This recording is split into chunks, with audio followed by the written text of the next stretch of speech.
working like a slave 5 days a week. Welcome to the Savage Nation. I cannot believe what's happened in the country, but I'm not really that surprised. After all, I've been saying Democrats, Republicrats. I've been saying pink tie Republicans. I've been saying check pants Republicans.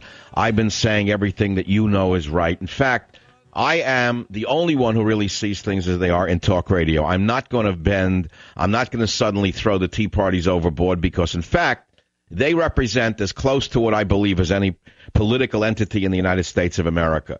You know, in the budget battle, there are two narratives right now. And the two narratives are as follows. The Obamaites have the narrative that he inherited the worst economy in history, that the economy was destroyed by George Bush and the Republicans, that Obama the Great rescued us and pulled us out of the hole. The other narrative is that the people who put the charlatan in power purposely crashed the economy in order to usher in Obama so they can continue to rape the Treasury, as they're going to do now with the so-called budget deal. The phone number here is 1-800-449-8255. We're going to continue to talk about the fact that you're being hoodwinked again, the fact that you're being lied to again, the fact that the left is claiming the debt ceiling deal is a victory for the Tea Party, which is a lie. Because if they're telling you, if the left is telling you that it's a victory for the Tea Party, you know it's a lie. And I'm going to ask you, which programs do you fear will be chosen for the deepest cuts? Obviously, those which benefit conservatives and our national security. They're not going to cut 1 cent out of ACORN funding, etc. Now, who came out the worst in this deal, John Boehner or Barack Obama? I think it's pretty clear it was a grand slam for both of them, frankly.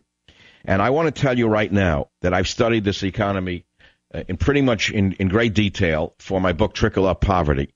And I want to go back to what I wrote then. I'm not going to read from the book, but I found an essay on this that I wrote. I don't even think it wound up in the book. And I'm going to go back to Lenin, Vladimir Ilyich Lenin, because Obama is truly a Leninist, not even a Marxist. Many of the fake Republicans are saying, well, he's no Marxist. No, they're right. He's a Leninist. You see, Lenin had a vision, a disturbed vision. Lenin thought that a nation could only grow more prosperous when controlled by a vanguard, an elite, a group of people who know better than you what to do with your property. The Leninist elite would lead people to a world free of pain and poverty. There would be no more haves and have-nots, no more private property, just boundless prosperity. All a nation had to do was transfer its entire wealth to Lenin's vanguard. The Leninist vision, of course, had consequences. If you did not want to relinquish your private property, Leninists would just take it. For in addition to being a socialist elite, Leninists were also an elite of thieving, murdering thugs. Furthermore, Leninism's centralized decision-making created horrific iniquities.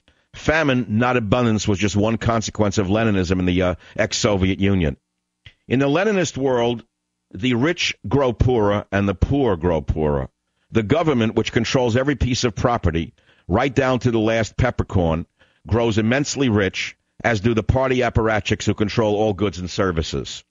At its very core, Leninism is not about empowering workers or about delivering abundance. Leninism is about redistributing a nation's wealth to a government elite. While Leninists say they detest private property, they use the state to hoard property for their own uses. As one Eastern European dissident observed, communism simply created the new class of powerful bureaucrats. But today's policymakers can learn very important lessons from Lenin. Leninist notions of property teach us the errors of redistributing wealth. Leninist organizational tactics teach us the terror that can result from empowering bureaucrats at the expense of the individual. And given the failed history of socialism, you have to ask yourself why Barack Obama appears intent on repeating the errors of Lenin and his followers. Make no mistake about it.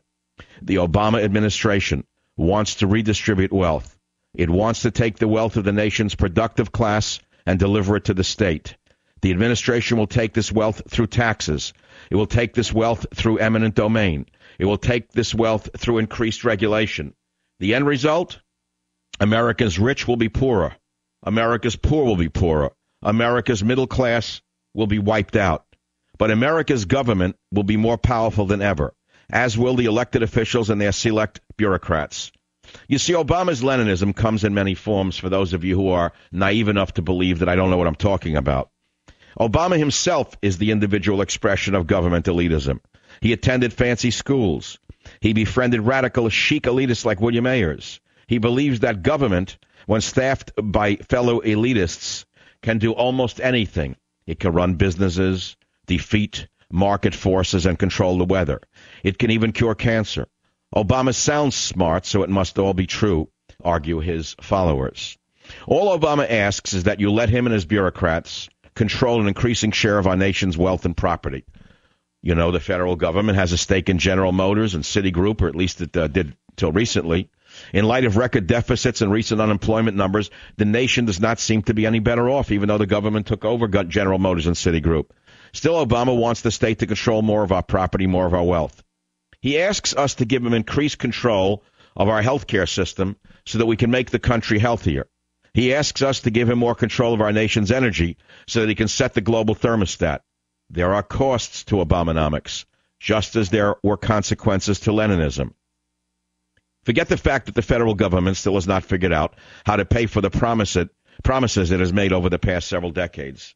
This is not about balancing budgets. It is about the Obaministas aggregating wealth. The more they get, the more powerful they become. Just yesterday, Joe Biden called the Tea Party's terrorists. And this is where the rich come in. Obama needs their money to finance his acquisition of the private sector. He cannot take it at gunpoint as Lenin did in Russia. So he has to use taxation and regulation. Now, what I'm going to say to you in the next two sentences should be memorized and written down, boys and girls of the savage nation. Over the past 3 decades, this government has been taking wealth from the producers, the job creators, the savers, and the innovators. Pay attention to what I'm going to read to you. In 1987, the richest 1% paid roughly 1/4 of all income taxes. The bottom 50% paid 6% of all taxes. That was in 87. Fast forward to 2007 when I last had the data. And the richest 1% were paying 40% of all income taxes, and the bottom 50% are paying just under 3%. So in other words, the bottom pay less, the middle pay more, the rich pay more. In other words, the productive class is already picking up a disproportionate share of our government's tab. And still, things seem to be getting worse. We have a government running record deficits. We have millions upon millions who are underemployed or worse, unemployed. We have a socialized medical plan called Medicare Part A that will go bust in 2017. The United States has at least $50 trillion in unfunded obligations, all on account policymakers like Obama, who think that the redistribution of wealth makes a nation richer, not poorer. Ladies and gentlemen, the trouble with socialism, as one once observed, is that you eventually run out of other people's money. Here is a better idea from the savage nation. Let's not raise taxes for the producers. Let's cut their taxes. Let's let the producers keep their money and invest it in their ideas. If the idea works, they will create jobs and empower individuals. If the idea fails, then it is back to the drawing board without a government check. The advantage of this approach is that it rewards the producers without empowering the bureaucrats. And as the producers grow wealthy, so does the nation.